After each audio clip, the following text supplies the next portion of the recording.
नमस्कार बंधुरा बेंगल सार्च यूट्यूब चैनले आपनादेर सकलके स्वागत जानाई। अंगनवाड़ी कर्मी पदे नियोगेर जन्य आबारो बिज्ञप्ति प्रकाशित हयेছে এবং এখানে শূন্য পদ আছে অনেকগুলি। এখানে মোটমাট আপনার 5টি ফর্ম বেরিয়েছে, 5টি বিজ্ঞপ্তি বেরিয়েছে এবং একটি বিজ্ঞপ্তি আমি আপনাদেরকে দেখিয়ে দিচ্ছি, যেটা আমি এরকম 5টা বিজ্ঞপ্তি আপনাদেরকে দেখিয়ে দেব। এখানে একটি বিজ্ঞপ্তিতে 34টি শূন্য পদ বেরিয়েছে এবং অন্যান্য যে বিজ্ঞপ্তিগুলি আছে, যে নোটিফিকেশনগুলি, সেগুলোতেও আরো বেরিয়েছে। অঙ্গনওয়াড়ি কর্মী পদের জন্য যারা আবেদন করতে ইচ্ছুক তারা অবশ্যই ভিডিওটি দেখবেন এবং আমার সাথে থাকবেন, সঙ্গে থাকবেন। চ্যানেল নতুন হয়ে থাকলে সাবস্ক্রাইব করে রাখবেন এরকম আরো নতুন নতুন ভিডিও পেতে। অঙ্গনওয়াড়ি কর্মী পদে নিযুক্তির জন্য যে আবেদনপত্র চাওয়া হচ্ছে, এখানে দেওয়া আছে মোট 34টি শূন্য পদ, যেখানে সংরক্ষিত আছে 25টি, তপশিলি জাতি 7টি, তপশিলি উপজাতি হচ্ছে 2টি। অন্যান্যদের জন্য 25টি, তপশিলি জাতি 7টি, তপশিলি উপজাতি 2টি এবং অন্য একটি আমি দেখিয়ে দিচ্ছি, এক এক করে আপনাদেরকে 5টি নোটিফিকেশন দেখিয়ে দিচ্ছি। 2 নম্বর আপনার নোটিফিকেশনটা দেখতে পাচ্ছেন, যেখানে 2 নম্বর নোটিফিকেশন আছে 22টি শূন্যপদ। 22টি শূন্যপদ এখানে দেখা যাচ্ছে, যার মধ্যে জেনারেলদের জন্য 15টি, তপশিলি জাতি 6টি, তপশিলি উপজাতি আছে 1টি। 3 নম্বর নোটিফিকেশন দেখিয়ে দিচ্ছি। 3 নম্বর নোটিফিকেশনে দেখতে পাচ্ছেন মোটমাট 19টি শূন্যপদ আছে। 19টি শূন্যপদের মধ্যে জেনারেলদের 14টি, তপশিলি জাতি 4টি, উপজাতি হচ্ছে 1টি।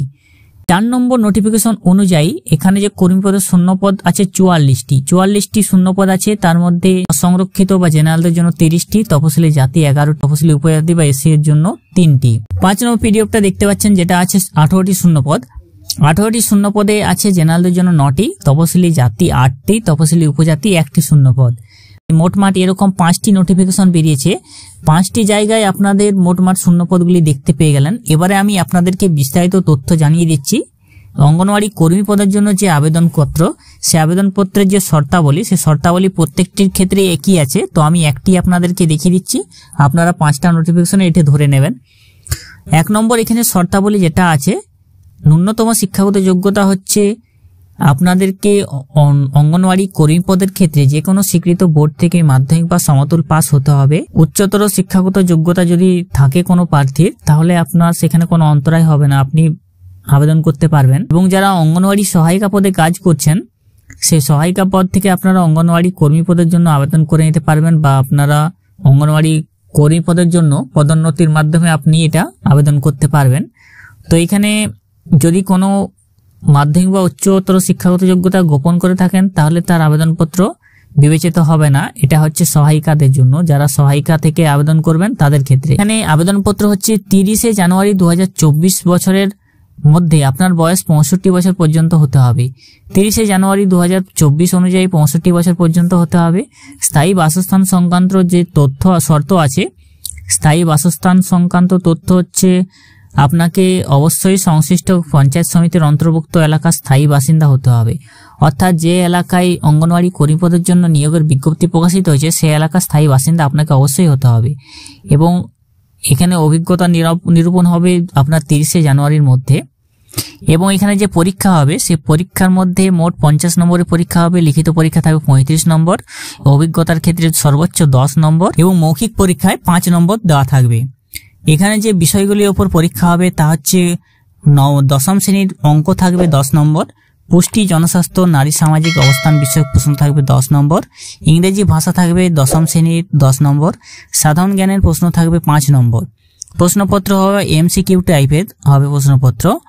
এবং লিখিত পরীক্ষা বা মৌখিক পরীক্ষার ক্ষেত্রে কোনো ন্যূনতম যোগ্যতা নির্ধারক নম্বর থাকবে না। যারা সহায়িকা পদ থেকে আবেদন করবেন বা অন্যান্য যারা আবেদন করবেন, তাদের এখানে দেওয়া আছে আবেদনকারীর নাম, যে কেন্দ্রের সহায়িকা তার নাম ও নম্বর, আবেদনকারীর গ্রাম। যারা আবেদন করবেন তারা আবেদনপত্রের সঙ্গে আপনার 3টি পাসপোর্ট সাইজ ছবি দিতে হবে। 3টি পাসপোর্ট সাইজ ছবি, আবেদনপত্রের জায়গায় একটি চিঠি দিতে হবে, তার খামের মধ্যে থাকবে 2টি ছবি।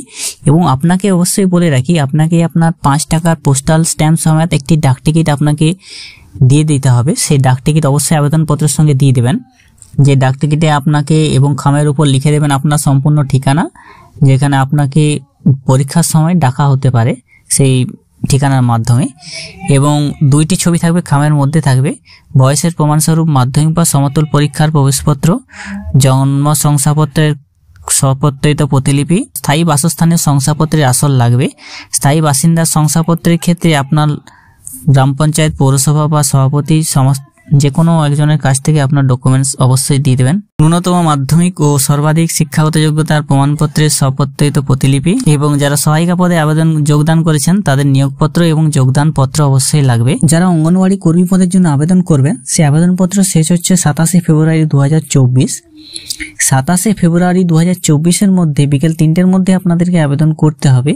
এই সময়ের মধ্যে যারা আবেদন করবেন তারা আবেদনপত্র গ্রাহ্য হবে, বাকিদের আবেদনপত্র বাতিল হয়ে যাবে। ডাকযোগে কোনো আবেদনপত্র নেওয়া হবে না, সম্পূর্ণ আবেদনটা আপনাদেরকে নির্দিষ্ট ড্রপ বক্সে ফেলতে হবে এবং ড্রপ বক্সে আপনাদেরকে জমা করতে হবে।